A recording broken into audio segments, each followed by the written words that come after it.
cette vidéo, je suis sûr, va vous plaire. Cette vidéo est pour vous, mes chers camarades introvertis. Vous n'êtes pas Doumed. Dans cette vidéo, j'aimerais vous partager mon voyage personnel en tant qu'introverti, en communication face à la caméra. Comment je suis passé de très peu à l'aise, très peu confiant face à la caméra. Tu vas accomplir quelque chose. Non, c'est nul ça. Ah, j'ai envie de dire plutôt captivant, plutôt charismatique et plutôt éloquent face à la caméra. Je vais également vous partager une méthode très simple en 3 étapes que vous pourrez utiliser dès la fin de cette vidéo pour que vous puissiez accélérer drastiquement vos progrès en communication face à la caméra et devenir des maîtres de la communication face à la caméra. C'est parti.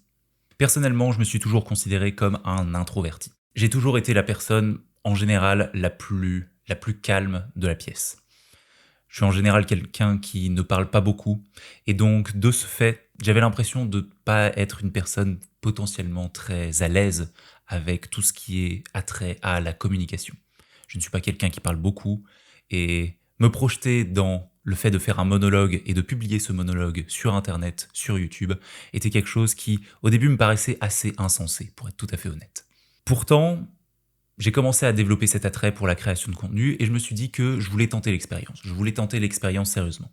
Et en juin 2023, je me suis décidé à réaliser ma toute première vidéo. J'ai donc écrit cette première vidéo. Elle parlait d'objectifs pour ceux qui seraient curieux. D'ailleurs, cette vidéo est disponible sur mon autre chaîne. Je mettrai le lien dans la description pour les curieux. Après avoir rédigé le script de cette vidéo, est venu le moment du tournage. Donc, j'installe la caméra, j'installe un setup de lumière. Il me semble qu'à l'époque, c'était un peu bancal. Voilà, je me prépare bien comme il faut. Il me semble que je me servais de mon téléphone comme d'un micro à l'époque. Et donc je m'installe et j'appuie sur enregistrer. Et je déballe mon script face à la caméra. Bien évidemment, je ne me sens absolument pas à ma place. Je ne me sens pas du tout à l'aise. Et d'ailleurs, je pense que ça se sent clairement à la caméra. J'étais pas à l'aise, j'étais pas à ma place. Néanmoins, j'étais motivé. Donc j'ai réalisé ma vidéo, j'ai fini mon tournage.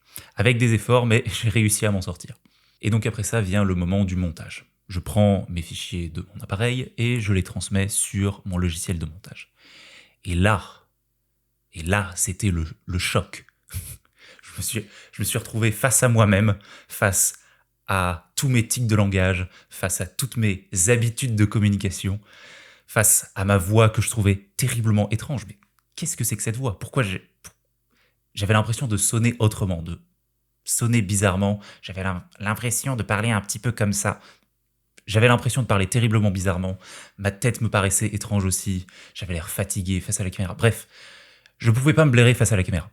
Et pour la plupart d'entre nous, lorsqu'on s'essaye à cet exercice, que ce soit pour la création de contenu, lorsqu'on se retrouve confronté à notre voix et à notre propre vision, notre propre visage face à la caméra, à l'écran, pour la plupart d'entre nous, nous détestons cette vision. C'est terriblement inconfortable d'entendre sa voix, c'est terriblement inconfortable de se voir communiquer face à la caméra.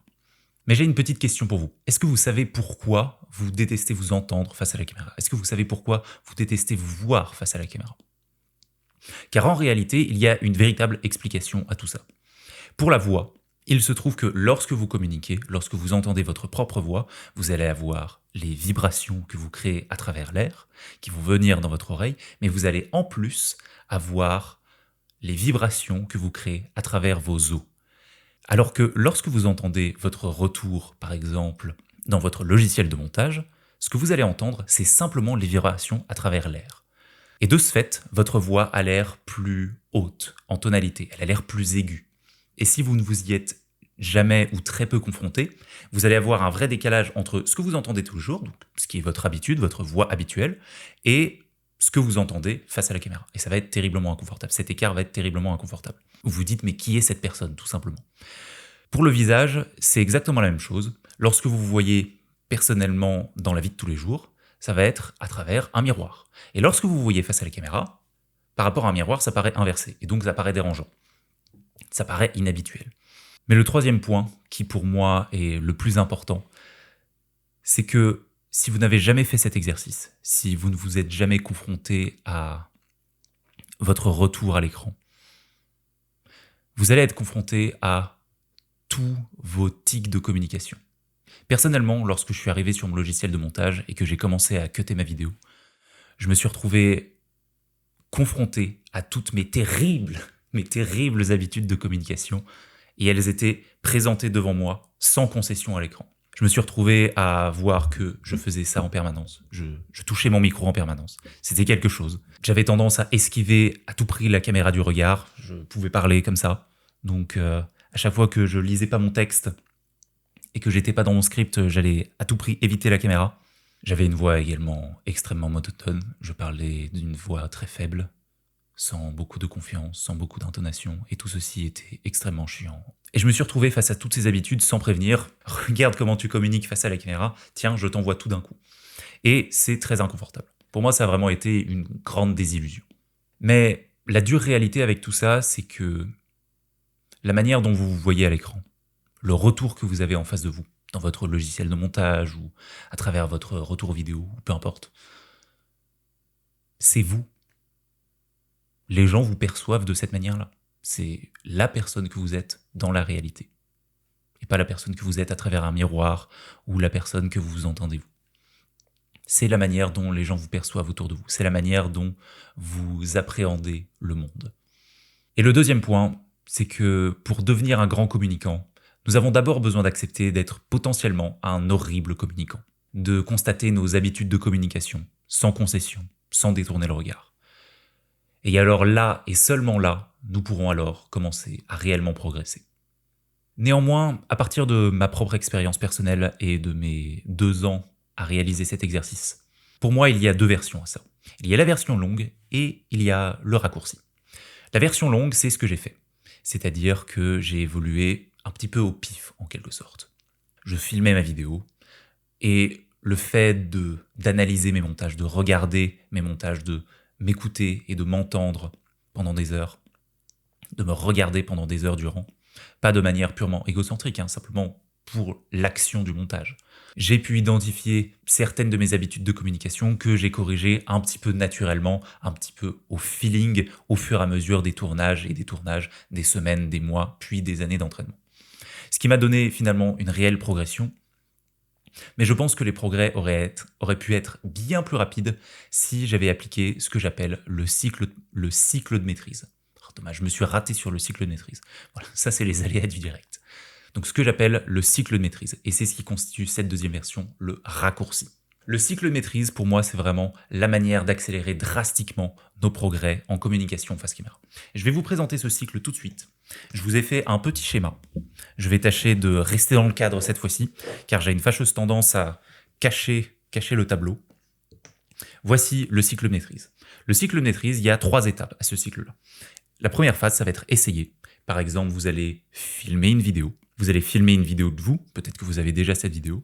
Ensuite, vous allez analyser cette vidéo. Ça constitue la deuxième étape.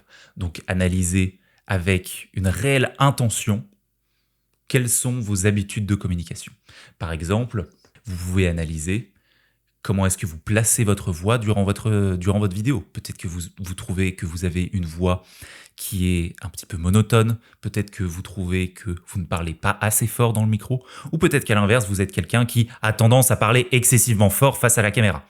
Peu importe votre situation, vous prenez note sur votre voix par exemple, sur la manière dont vous utilisez vos mains, votre langage corporel, vos expressions faciales, tout ce qui peut vous sembler pertinent. Vous avez maintenant une liste et ensuite vous allez procéder à la 3e phase qui est la phase d'ajustement. Durant la phase d'ajustement, vous prenez un élément, par exemple le fait que vous ne regardez absolument pas la caméra, vous évitez la caméra à tout prix et durant votre prochaine vidéo, durant votre prochain coup d'essai, vous allez vous focus seulement sur cette habitude-là, sur le fait de regarder dans la caméra. Et vous allez comme ça continuer ce cycle, habitude après habitude. La vraie différence entre la version longue et le cycle de maîtrise, c'est le développement intentionnel. Nous pouvons développer notre présence à l'écran, notre présence à la caméra. Nous pouvons la développer de manière intentionnelle, habitude par habitude. Et nous pouvons construire finalement cette présence à l'écran. Et si vous appliquez ce cycle de maîtrise, mettons que vous preniez un focus par semaine, une habitude par semaine, et vous allez faire 4 vidéos par semaine, où vous allez appliquer ce focus-là, où vous allez vous concentrer uniquement sur regardez la caméra par exemple. Vous ne vous préoccupez pas de la qualité de votre texte, vous ne vous préoccupez pas de, j'en sais rien moi, votre coupe de cheveux ou le fait que vous fassiez comme ça avec le micro. Vous vous préoccupez simplement de votre regard à la caméra. Et vous implémentez semaine par semaine une nouvelle habitude, puis une nouvelle habitude, puis une nouvelle habitude. Déjà au bout de 1 mois, vous avez accumulé 4 nouvelles habitudes. En 30 jours, ça va déjà faire une différence qui est absolument drastique dans la manière dont vous communiquez face caméra. Vous allez avoir un stacking très rapide des habitudes et donc des résultats qui sont finalement vachement accélérés par rapport à ce que j'ai pu faire, c'est-à-dire évoluer au pif et laisser un petit peu le temps et la pratique faire les choses.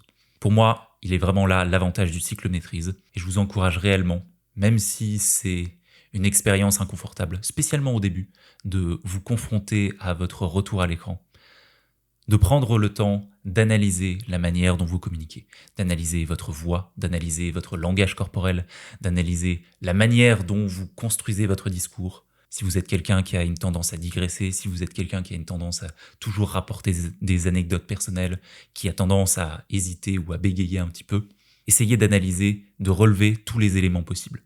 Vous faites une liste et vous essayez d'améliorer une habitude par semaine. Vous avez un focus par semaine. Semaine après semaine, mois après mois, vous allez avoir une courbe de progression qui est absolument phénoménale. Voilà le pouvoir du cycle maîtrise. Sur ce, je vais vous laisser ici pour cette vidéo. J'espère que vous l'avez apprécié et j'espère que ce cycle maîtrise vous sera utile.